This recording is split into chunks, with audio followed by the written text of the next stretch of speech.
Namaste and welcome to today's program. We're extremely excited to bring to you the Eat Right India initiative of FSSAI, adopted by Herbalife Nutrition in Karnataka.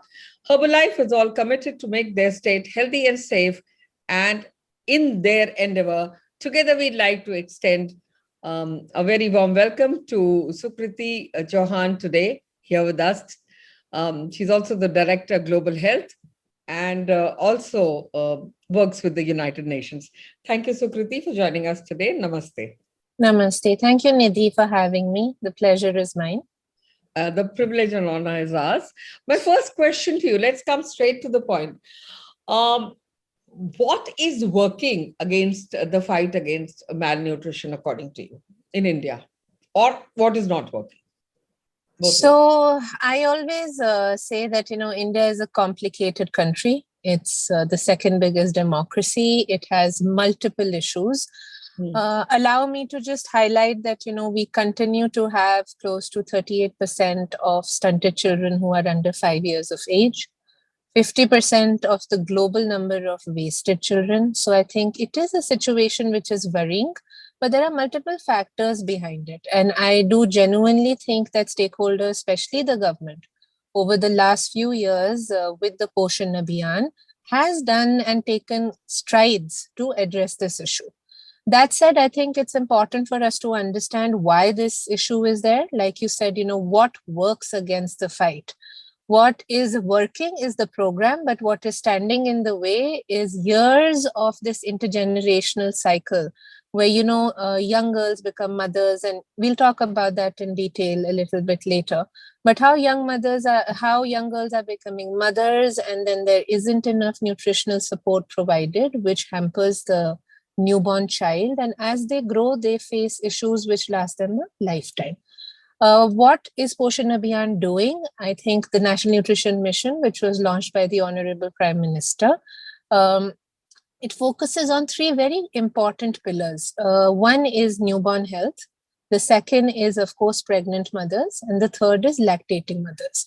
And keeping these three categories of vulnerable populations in mind, what is planned is, providing absolutely high level of nutrition support in the first 1,000 days of a newborn baby's life, because that's the most important thing.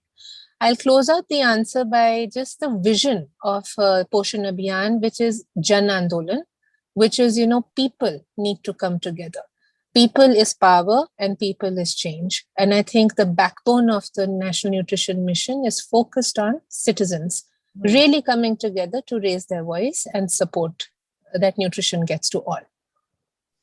But my question to you now is, all settled Atmanirbhar Poshan and nutritional self-reliance is a goal that we are, trying to empower people with. But how do you think this empowerment is being done at the grassroots level? And can India really afford to eat right? The empowerment is definitely being done at multiple state levels and, in districts, and there are narratives, there are reports which are available for us to see. I'd like to actually share a personal experience of my work with the Children's Investment Fund Foundation, where I ran a one-year program with 10 of the biggest partners in India. It was in Odisha, in a small district called Angul. And the point was that it was a citizen-led movement where we went in, we worked with the government, we supported them, we made them understand their rights. We created a people-led platform, which was called Angul Pushti Adhikar Abhiyan. And what happened is that when people started coming together, they started realizing that there are services available. We just don't know how to get to them. And when that happened, the government, of course, has been very supportive of this intervention. But suddenly, you saw a rise in mini Anganwadi centers, which allowed pregnant women to access services much more easily.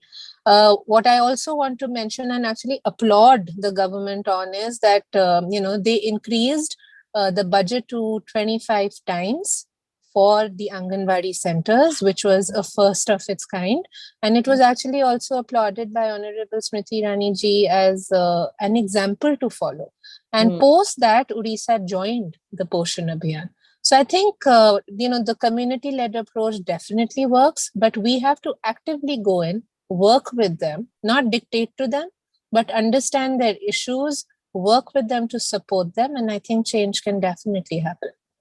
So change can definitely happen. It is going to happen, but we are seeing a crisis that is unprecedented in nature with the COVID-19, and it has impacted most of the nutrition projects in India.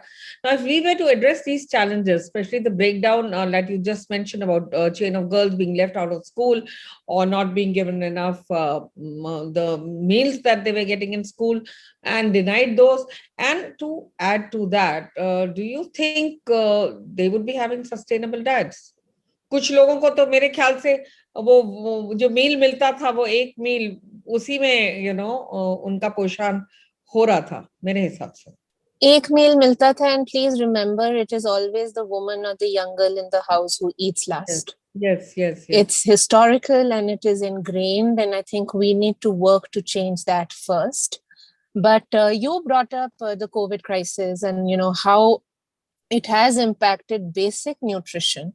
We are now seeing poverty figures, nutrition numbers go to a point where I don't think we are prepared to respond to them immediately. I think it will take strategic thinking, a lot of support to the state governments.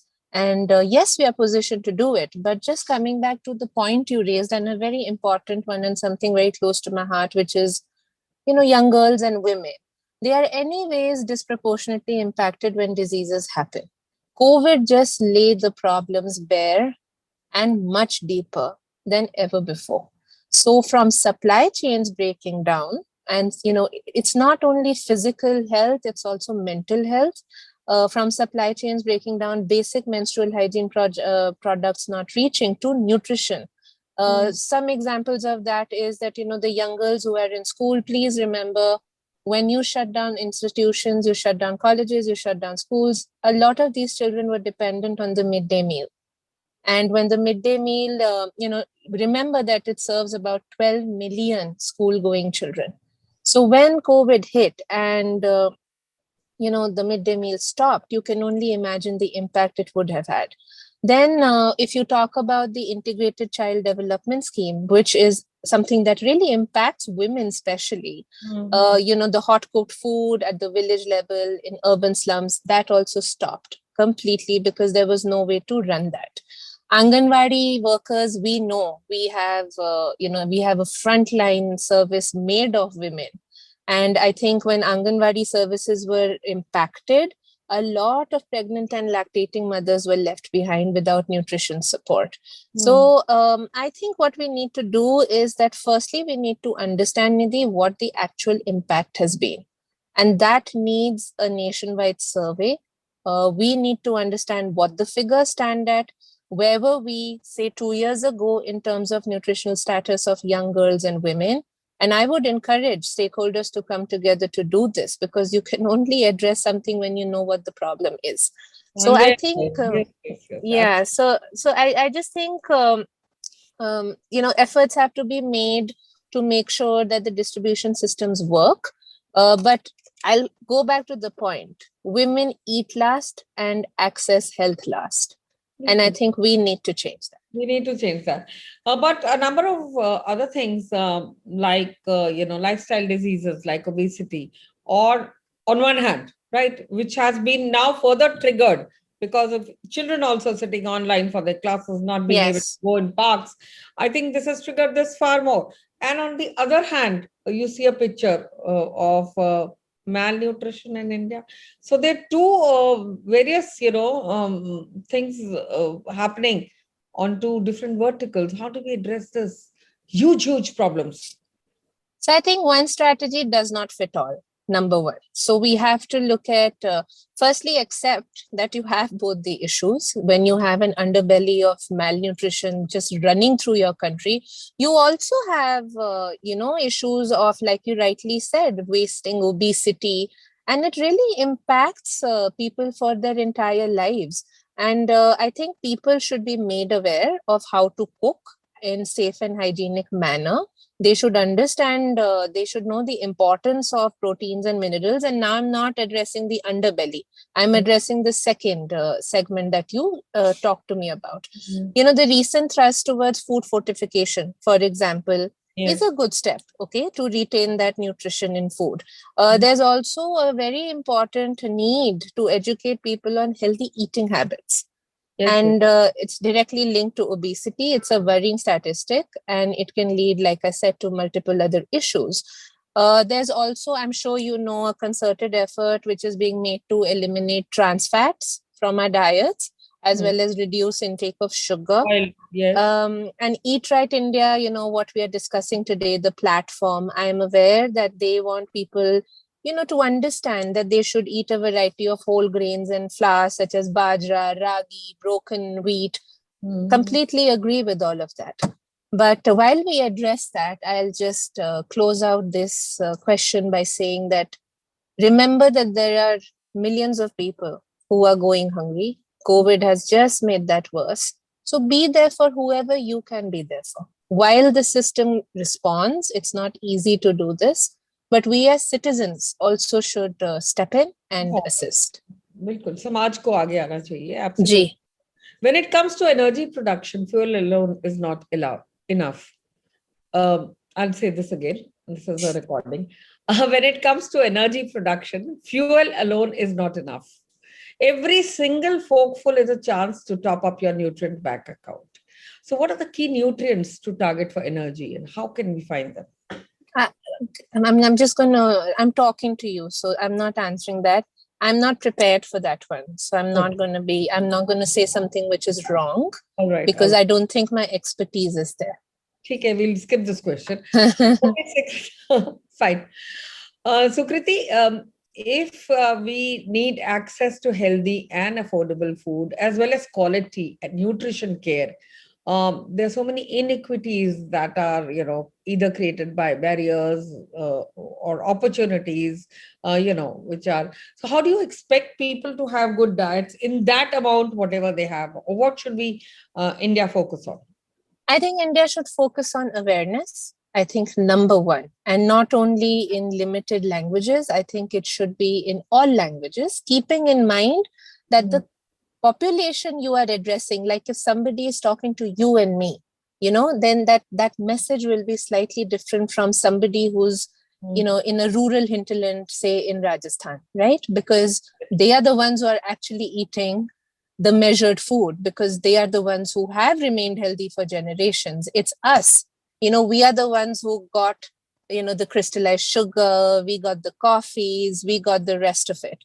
So I think campaigns which, and please remember, while you do a nationwide campaign to eat healthy, please, mark in that messaging that different vulnerable populations need to be spoken to differently. So the message to fight obesity is very different from survival nutrition. So I think awareness is number one. That's key. Doing some basic stuff like the person before me, the gentleman who was formerly with ITC, was just sharing with us, that, it's actually just basic changes you need to make. Lesser salt, lesser sugar, more ragi, more barley. So I think those are the shifts that we need to make. And I think with the Eat Right campaign, I'm following it. I think it's really good. I think we should support it, and I think we should take it far and wide.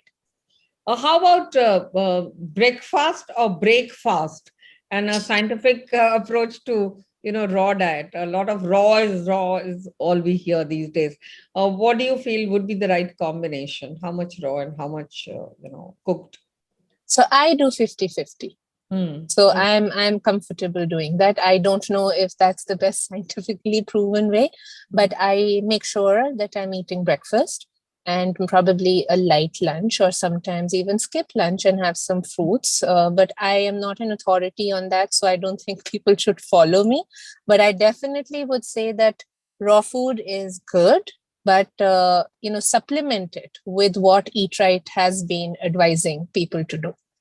And how about sharing your views on local food or seasonal food? How do you think that works, Because we have everything available 24/7. So why should we look for seasonal food? A lot of people have started just getting things off the shelf. which I feel is not so good. Local is better. What do you feel about? What is Local and homegrown is always better. That's what I feel, and I actually do try and access it myself. I think it's kept me healthy. Apart from just, we focus on eating, but I'm just going to put a little word on exercise as well. Yeah. Just, COVID has been a bane because it's locked us into our house. But yes, local is good. It should be incorporated into your meals and you should balance it out. Absolutely. And one last message from you on being healthy, fit, ya sahi bhojan, behtar jeevan. Do you agree with this? Absolutely, 100%. I'm all for being fit and healthy, but I'm also all for campaigns like Eat Right, also reaching the most vulnerable populations. And on that note, we're truly overwhelmed to have you here with us today, Dr. Sukriti, and sharing your pearls of wisdom. Thank you so much. Our deepest and warmest gratitude goes out to the Eat Right India initiative by FSSAI, which supported by FSA Karnataka, is bringing huge awareness in society to make a healthier, happier India. A special shout out to Herbalife Nutrition. On that note, many thanks for watching. Namaskar.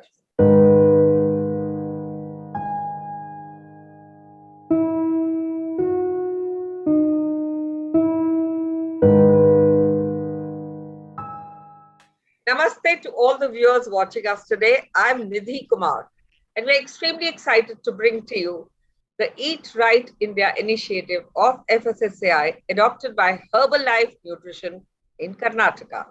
Herbalife is all committed to make the state healthy and safe in their series of the initiative. Acknowledging our broadcasting partners, the Metro app, and together we'd like to extend a very fervent welcome to all of you who are watching us today. According to Ayurveda and Herbalife, all good health starts with diet and digestion. Accordingly, one of the most important things that we can do for our health every day of the year is to eat wisely. Definitely, food is considered a very powerful medicine. Today, we are very glad and indebted to have with us Julian Cacchioli, Vice President Corporate Affairs, EMEA and India in Herbalife Nutrition. Did I say that right? You did, Nidhi. Thank you very much indeed. I'll say it again. I think they were a little humble. We're very honored to have with us today Julian Cacchioli, Vice President Corporate Affairs, EMEA and India in Herbalife Nutrition. We welcome you. Our gratitude to you for joining us. Thank you, Nidhi. An absolute pleasure to be speaking with you today. And let me just start by congratulating FSSAI and the whole team behind the Eat Right initiative. This is, I think, a vital initiative that's going to have far-reaching benefits for the whole of India, and certainly Herbalife Nutrition is absolutely committed to supporting this initiative as much as we can. So it's great to speak with you. And it's great to have you here amidst the third wave that we are seeing the onset of the global context, talking about the pandemic and how important it is, Julian, to eat right. My first question to you is, undernutrition contributes to about 45% of death in children under 5, mostly in low and middle income countries. The path to zero hunger includes empowering women. So you have successfully tapped women's potential and empowered them with education, resources, and freedom of action. How crucial it is bringing this hunger to an end. Tell us about your initiative. Yes, Nidhi, and it's a terrible statistic. I mean, the United Nations State of Food Insecurity report in 2020 said the rates of hunger, food insecurity, and malnutrition, those three triple burdens, are rising across multiple demographics around the world. And it's clear that sort of solutions to these challenges are going to be critical. And that will include the need to promote access to sustainable, healthy diets, education about healthy foods and lifestyle, and really addressing on a broader sense how we adapt our global food systems to meet these needs. And as you say, directly supporting young children and empowering women in all of these areas is going to be absolutely key. In Herbalife Nutrition, we've been developing quality nutrition products for over 40 years. And so through our network, we sell through a network of independent distributors and associates. we've supported millions of customers and communities with that education and coaching to improve nutrition. So we've seen the power of good nutrition in transforming communities and groups. And the impact we saw was really the driving force behind what we call our Nutrition for Zero Hunger initiative. And it's through this global corporate social responsibility program, which we launched a couple of years ago, that we are committed to helping to end hunger. And we're going to do that by working alongside, leading non-profit partners. We can't do it on our own, for sure. And we're going to try and tackle those mounting challenges, that triple burden of hunger. And we're really going to try and do that by working with organizations, such as Feed the Children, the World Food Programme in USA, but also through Save the Children and SOS Children's Villages here in India to support millions of women and children worldwide. And we've been doing this now for a number of years, and we're providing, whether it's nutritious meals and supplements to children and families to promote kind of healthy growth and development, whether it's donating Herbalife nutrition products, whether it's providing more specific support for women with breastfeeding and nutrition education programs, even down to donating thousands of kilograms of dry food to local banks and communities. Herbalife is doing all it can to address that issue of hunger. But I think coming back to the women and children, that's a really important part, because Nutrition for Zero Hunger is just one strand of our broader CSR strategy in India. We're also working specifically to deal and support women and child development around areas like hygiene and nutrition and education. For example, we support a project which takes mobile science labs around to villages and towns around India, specifically aimed at young girls who otherwise might not get access to this science training and education. And we also, again, we work, we talk at Herbalife Nutrition about a healthy, active lifestyle. So it's only correct, really, that we also work a lot supporting grassroots and niche sports, such as our long-term partnership with Special Olympics Bharat. And we really believe that supporting young children, young women, to get to live that active, healthy life is so important to empowering them for future success. Absolutely. Those are wonderful insights from you. Like you mentioned, you just said lactating mothers. It is so important for them to be empowered with what to eat, when to eat, and can really India afford to eat right is another question. But still, what you said about the grassroots level, from the villages to the Gram Panchayats, to every tier 3, if we manage to provide them this education, this resource, it would be indeed wonderful. Phenomenal effort there. My next question to you, sir. Julian, now that immunity is the buzzword in India and across the world, globally, in these pandemic times, how can Herbalife ensure that we build that kind of immunity to ensure both inner and outer well-being? Sure. Look, I think the simple message around immunity is that following general good health guidelines, balanced diet, regular exercise, hydration, good sleep, they're really your first line of defense and the best way, I think, towards naturally keeping your immune system strong and healthy. There is a clear and tangible connection between the immune system and nutrition, it's proven. So it's really critical that people consume a balanced diet with the right mix of vitamins, minerals, and other macronutrients at the same time as getting wherever you can. I know we're all locked down into our houses and it's difficult, but as much as you can to get exercise, to live that healthy, active lifestyle.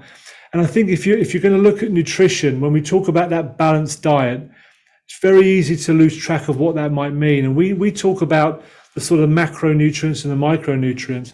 But in simple terms, if you're looking to healthily build your immune system or strengthen your immunity using just good nutrition, you should be looking at probably 4 key areas. The first is protein. Protein is what allows the body to manufacture antibodies to defend itself. And we have to make sure we all have sufficient levels of protein in our diet.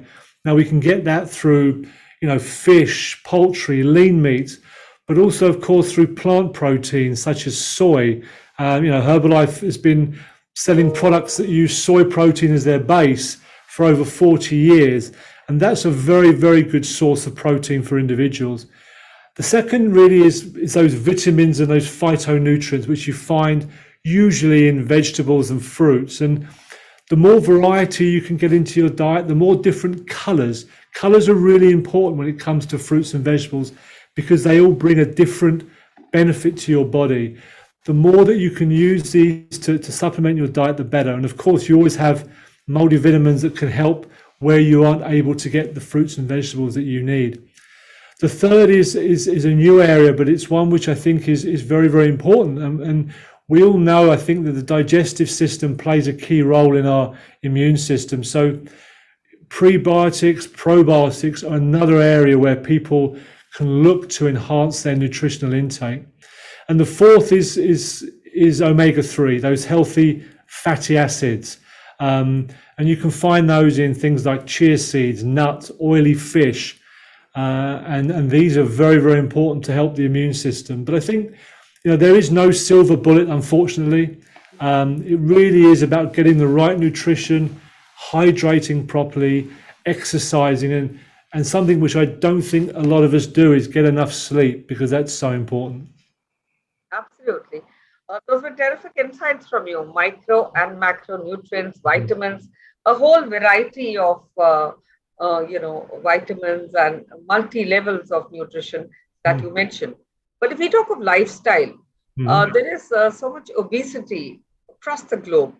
And with this obesity affecting 1 in 5 Europeans, nutrition has become a major health concern across the European Union. We want to share your views and on Herbalife nutrition policy on lifestyle. Yeah, look, that's a really interesting point. People often think that the developed world, the Western Europe has got all the answers, right? But while food security remains an issue, I think for many around the world, 20% of the food produced in Europe today is actually wasted. And when you look at that in the context of the fact that Europe has the second highest proportion of overweight, obese people, only behind America. So there's a lot to be done in Europe as well as the rest of the world. And I'm based in Europe, and it's interesting because with that kind of context, the EU, the European Union, recently published what they call its farm to fork strategy. It's part of their bigger Green Deal priority, which is about making the planet healthier and making individuals healthier. But this farm to fork strategy is really around food systems. And it's been designed really with the aim of building a fairer, healthier, and a more environmentally friendly food system. And I think what we'll find is this strategy by the EU is going to accelerate the transition really to sustainable food systems in Europe against those UN SDGs, and really increase the focus on reducing food poverty, promoting good health, fighting climate change, and fighting food waste. Now, when we look at that strategy in Europe, Herbalife Nutrition, we were founded 40 years ago, as I mentioned, and we've championed every single person's right to access good, balanced nutrition as part of a healthy lifestyle. So we really do support and actively are engaged in supporting this farm to fork strategy as it facilitates this shift towards more sustainable diets. And particularly, the EU is really looking at promotion of plant-based diets, something which is not as, I think, widespread in Europe as it might be in other parts of the world, including in India. And European consumers now are starting to make more sustainability conscious decisions and health food decisions around how they move forward. And as a result of that, I think plant-based diets are really going to become much, much more popular. And it's something which, of course, Herbalife Nutrition has been doing long before it was fashionable, but it's really coming much more to the fore now, this understanding, not only as an individual, but as the broader planet, the environment, how plant-based diets can really support all of our desire to make the planet healthier. And when you look at sort of the farm to fork strategy, I was talking to someone recently about this, and it was interesting. There are a number of parallels with what's happening in India right now. And, a big part of the farm to fork strategy is education, investment in education, particularly in schools, to sort of try and change consumer behavior from an early age and help consumers make those right choices. Now, obviously, the reason we're here today is because the Indian government and FSSAI, this Eat Right initiative, is a great example of that education. How do we get to people, the younger the better, to help them understand what healthy living, what healthy eating is all about? But if you look at the education, another area I think which will be important in Europe, but also in every country, will be innovation. Companies now are looking at new ways to innovate, whether that's in food, in specific ingredients, so that they can match consumers' demands, but also provide healthier choices. And this is very much on our agenda as a company. We've done a lot of work, for example, in developing and exploring new ideas for different protein types, different plant proteins. So we have soy, but we've also looked at other proteins, pea protein, rice proteins. How can we bring these together to create really good products that are healthy and that meet the consumer's demands? So I think there's a lot going on. There's a lot for companies to do, working with governments, working with other companies to try and drive this innovation, to try and drive education down into communities. And I think this whole farm to fork, as the EU is calling it, but this general approach to looking at nutrition as fundamental to all of us is going to be really important. And I think that if we don't get it right, it's going to be a problem for nations across the world. Absolutely. And what you just said makes a lot of sense. We need to sensitize our children to eat right. And the younger, the better. I loved what you said. But then another point that you mentioned, farm to food. We're all in India going vegan, really. And we're thinking of organic farming and fruits, like you said. But another important thing that you mentioned, and I must congratulate you for that, is selective amnesia, which all of us develop when it comes to wastage of food. Even in restaurants and various dining out places, we have food being wasted. And on one hand, there is this segment of people who do not have food to eat. So this is food for thought, actually.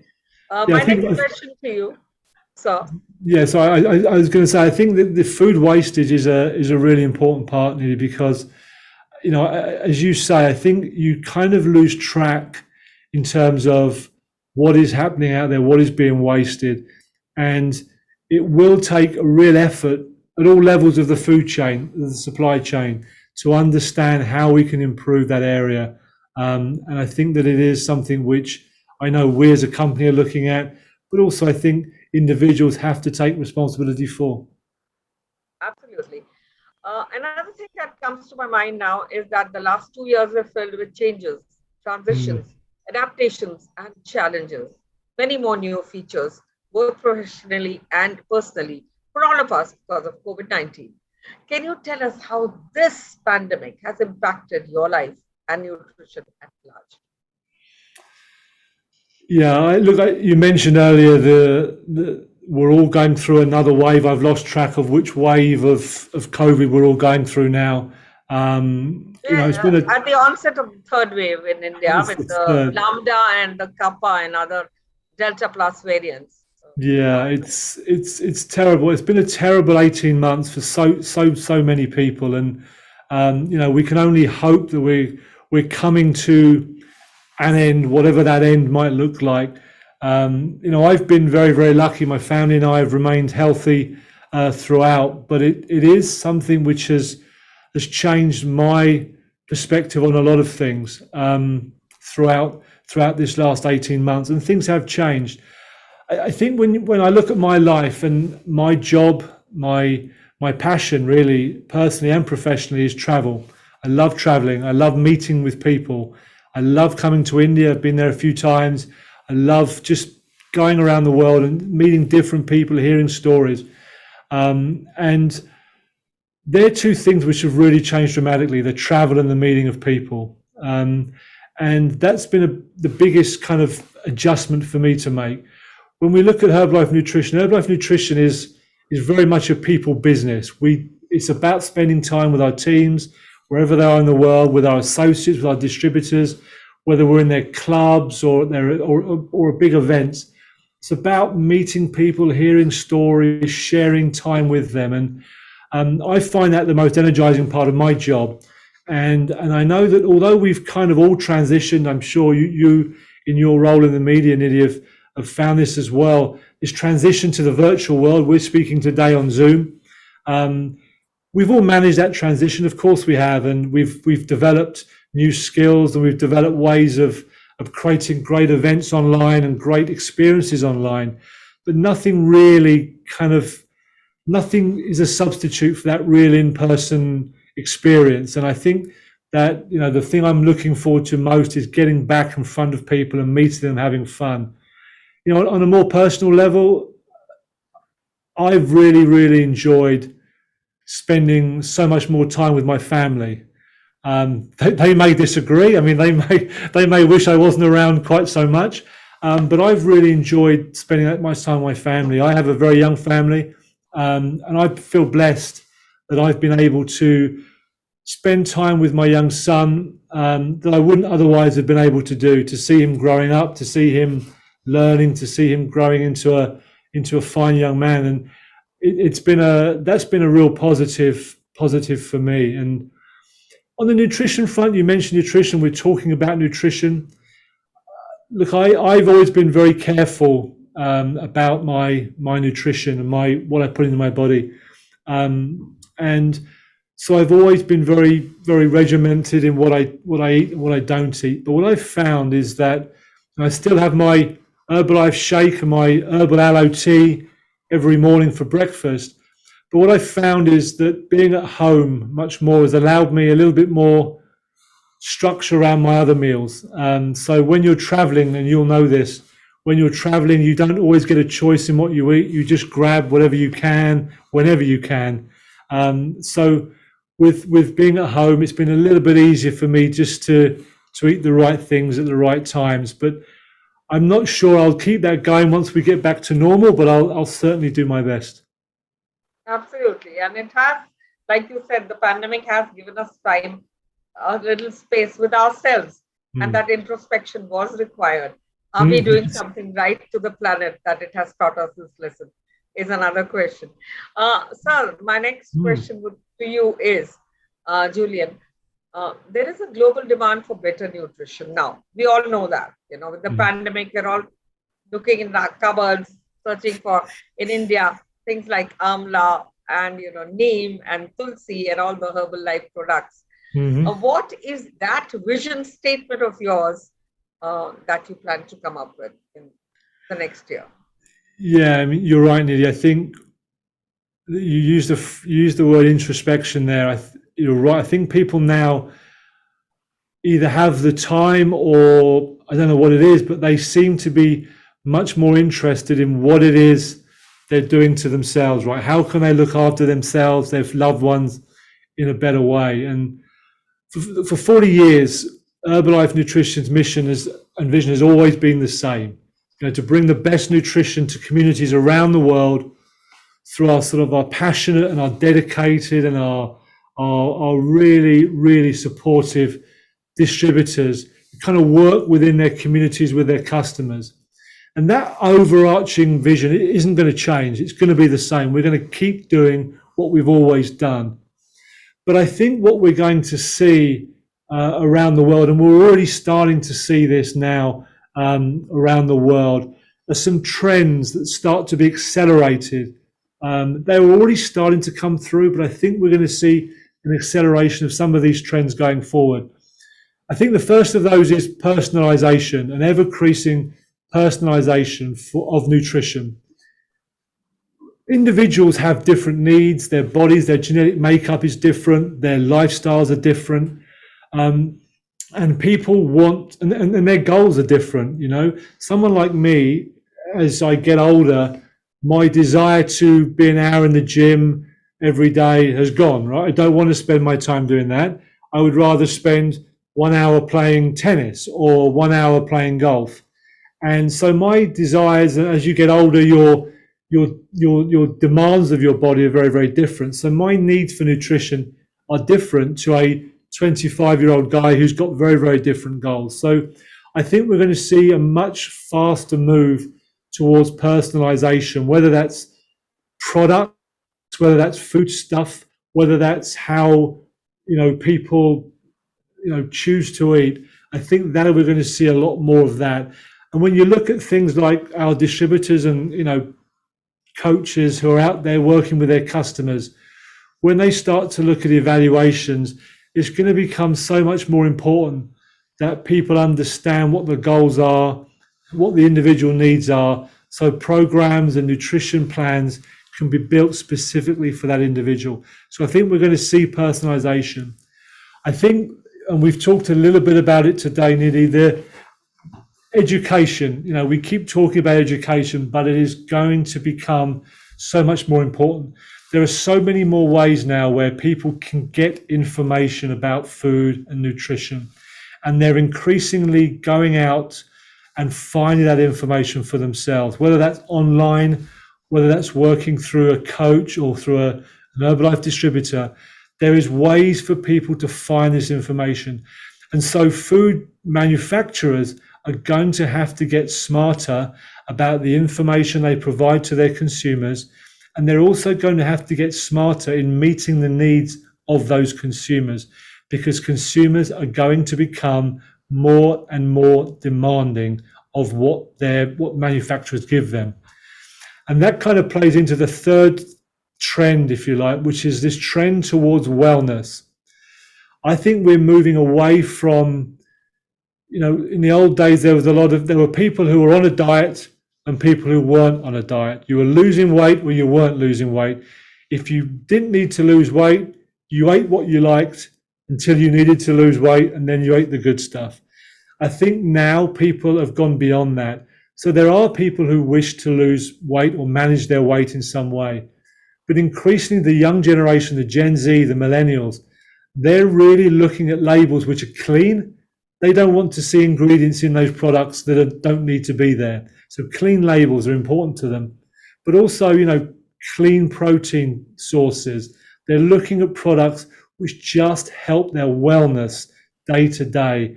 And so you're going to see a greater demand for these daily products versus this 1 month on, 1 month off approach that used to happen in the past.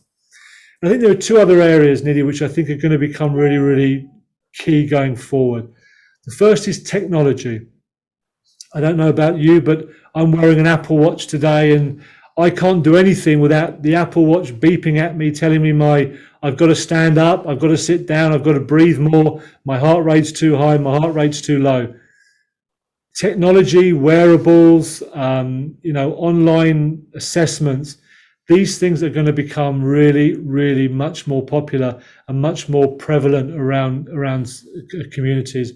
And so people are going to have to find ways, manufacturers, products like ourselves, are going to have to find ways to match what the technology is giving the individual to what they need from a nutritional perspective. So that's going to be an interesting way forward. We've all got these apps which tell you which exercise to do on Monday and Tuesday and Wednesday, and which products support those exercises. I think that's really going to be an important pairing going forward. And the final trend, if you like, mega trend, I think is already becoming very important, particularly for younger generations, is, and we mentioned it earlier, sustainability. People are starting to make choices now based upon the sustainability of the product. If they choose a product, they want to know that the impact that product is having on the environment and on the planet is as small as it can be, whether it's the packaging, whether it's the ingredients, whether it's how that product is delivered to them. people are looking at companies and saying, what are you doing to minimize your impact on the environment and the planet? Because that aligns with my values as a young 25-year-old customer. And so I think companies like ours, we're moving very, very quickly in looking at ways we can reduce, plastics in our packaging. We're looking at ways we can get, much reduced carbon emissions around our production process. We're looking at how we can use plant proteins to reduce the impact on the environment. All of these elements, I think, are going to be important for consumers when they go forward. And these are all things that Herbalife Nutrition is absolutely focused on, because we want to play a big part in helping all consumers in India and around the world to make good, healthy choices. Absolutely. And like you said, a multi-layered approach where academia, industry, and educationists come forward to take this together to be able to give the millennials what they want. And the Gen X needs to be empowered with all of these to make wiser, healthier, and more sustainable choices. That's a great point. That multi-layer thing you mentioned is so important, because you're right. Unless academia and industry and government and consumers all come together to find ways forward, it won't work. We all have a shared goal, a shared desire to get to the right place at the end, and I think we'll get there quicker if we do that together. Absolutely. And I look forward to more interactions with you. Thank you so much for your time. Truly overwhelmed. And let's make well-being go viral. And with that, I'd like to thank all the viewers. I'd like to thank you, Julian, for joining us for this very interesting conversation. Our deepest and warmest gratitude goes out to Eat Right India initiative by FSSAI, which, supported by FSA Karnataka, is bringing a huge awareness in the society to make a healthier, happier India. A special shout out to Herbalife Nutrition for leading and showing us the way in the areas of sustainability and socially responsible and ethical practices. The circular economy presents an inspiring vision that can work in the long term, meeting our society's needs within our planetary boundaries. Thank you all for joining and reaching this message. A shout out to everybody across hearing us today. Let's shout out for a healthier India and a globally healthier planet. Thank you so much. Thank you.